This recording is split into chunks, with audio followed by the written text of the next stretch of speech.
Welcome back to Tired Academy. I'm Sal-Kahn Deez Nuts. This is our intro video to the series on bathroom design.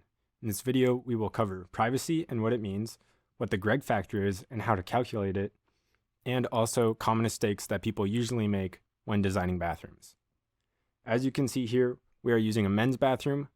I think that it's great to start off with a men's bathroom because a lot of mistakes are made with the urinals. They are usually misplaced and misused and misdesigned.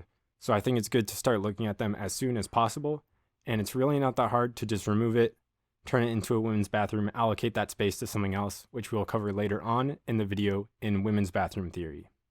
Okay, let's just start right out with the definition of privacy. Privacy means how secluded or closed off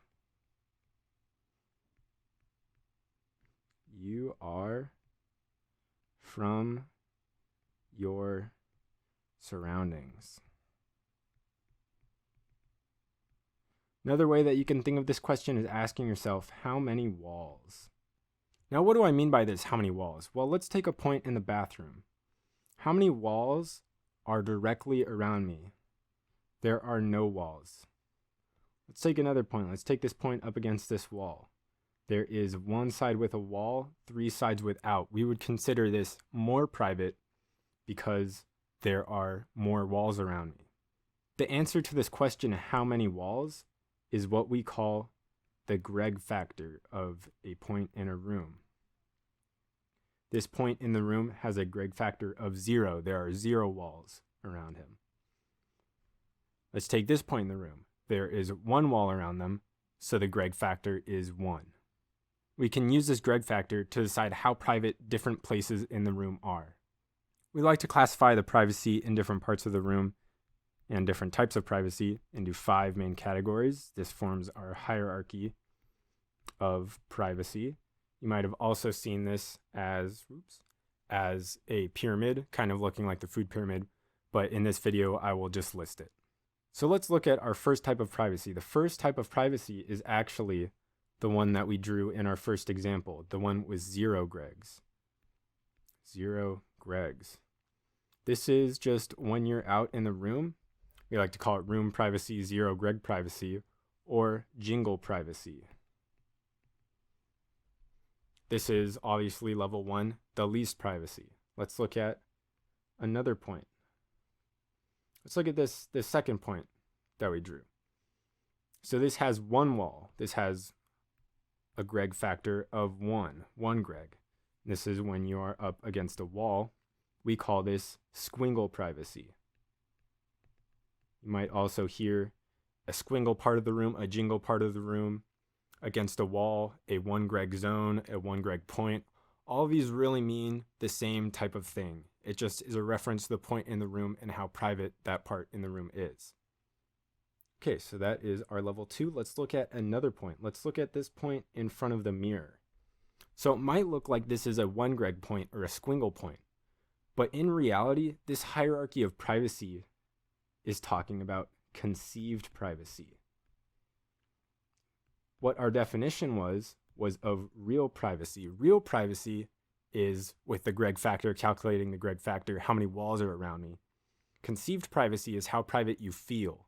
When we're at this mirror, we don't actually feel like we have that wall because someone is able to see us through the mirror. It's almost like that wall isn't there and someone is able to see us through that wall because that mirror is there. So we actually like to classify this as level 1. There can be 1 or 0 Gregs, and when you're at the room or if you're at the sink with the mirrors. So this point right here is actually a jingle point. This is also level 1. Let's take another point in the room. Let's take this point in front of the urinal. So we have 3 walls around us and 1 side open. So we have 3 Gregs. And this is when we are at a urinal. You might be asking, Sal, why did we skip over 2 Gregs? Well, in this bathroom, for instance, there are only 3 points in the room, which give us a count of 2 Gregs. And we don't really care about these points. No one's ever really going to be in these points. So we never really take these into account. There are some lists with a 3.5 level, 2.5 rather, where there is 2 Gregs, But for our purposes, we really don't need to worry about this. So this 3 gray point is a dingle point. There is dingle privacy at this point. Okay, let's have a look at another point. Let's look at this point right here. It might look like it's level 3 because it has 3 gregs, but again, like when you're at the sink, we actually put it into a different category.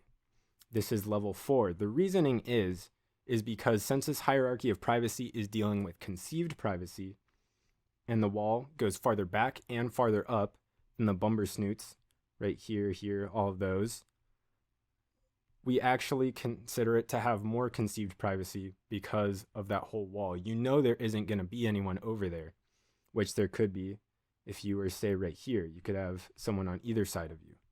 So there is more privacy here. So we like to put it in its own category. This is bow dingle. And this is when you're at a urinal against the wall. Let's have a look at yet another point. We are in the stalls. And finally, we have a place of 4 gregs. 4 gregs. This is bingle privacy. And this is when you are in a stall. Now you might be asking, Sal, what happens when there's a window on the door or a peephole on the door or a skylight above the stall? Well, we actually put this into level 4 because there is less conceived privacy because of the window, peephole, or skylight. So it is actually turned into bow dingle privacy.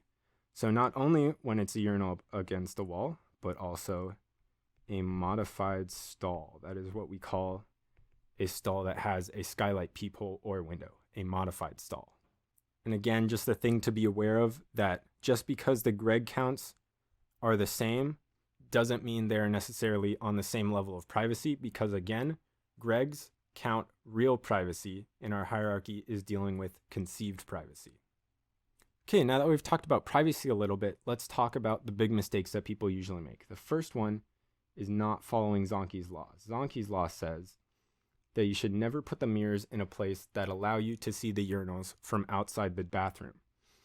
A lot of people are smart enough to not put the urinals, say, right here where you can see it from the door, but they forget that the mirrors allow you to see around corners.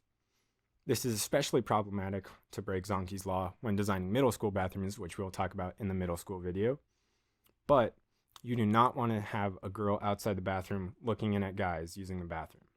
Now, I understand that the door might not be propped open at all times, but people that are exiting or entering the bathroom still open the door, and people walking by are still able to look in. 2 ways of fixing this problem is to either include a flibbert wall or a snool corridor. A flibbert wall is pretty easy. Just add a wall like that. You're still able to go in through here, but you're not able to see from the mirrors to the urinals. You're not able to, say, bounce your gaze off that wall right there.